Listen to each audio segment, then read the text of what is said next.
மதுரையை தலைநகரமாகக் கொண்டு ஆண்டு வந்த அரிமர்த்தன பாண்டிய மன்னனிடம் சிவபக்தரான மாணிக்கவாசகர் அமைச்சராக இருந்தபோது மன்னனுக்கு குதிரை வாங்க மாணிக்கவாசரை அரசன் பொருள் தந்து அனுப்பினார். குதிரை வாங்க கீழே கடற்கரையை நோக்கி திருப்பெருந்துறை வழியாக சென்று கொண்டிருந்தார்.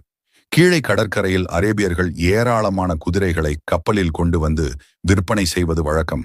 ஆனால் மாணிக்கவாசகர் அப்பொருளை இறைவனுக்காக செலவிட்டார். இறைவன் குதிரைகள் வருமென கூறிமையால் அரசரிடமும் அவ்வாறே கூறிவிட்டார். ஆனால் நாட்கள் ஆனாலும் குதிரைகள் வரவில்லை. எனவே அரசன் மாணிக்கவாசகரை சிறையில் அடைத்தார். இறைவன் நரிகளை குதிரைகளாக்கி மன்னனிடம் தந்தான். மன்னன் அக்குதிரைகளை தன்னுடைய குதிரைகள் இருக்கும் இடத்தில் கட்டி வைக்க ஏற்பாடு செய்து மாணிக்கவாசகரை விடுவித்தார். ஆனால் இரவில் குதிரைகள் எல்லாம் நரிகளாக மாறி மன்னனிடமிருந்த அனைத்து குதிரைகளையும் கொன்று தப்பி ஓடின. இதனால் மன்னன் கோபம் கொண்டு மாணிக்கவாசருக்கு தண்டனை அளித்தார். மாணிக்கவாசகரை வைகையின் கரையில் பாறையில் கட்டினர் காவலர்கள். இறைவன் அருளால் வைகை பெருக்கெடுத்து காவலர்களை ஓடும்படி செய்து மாணிக்கவாசகரை காத்தது.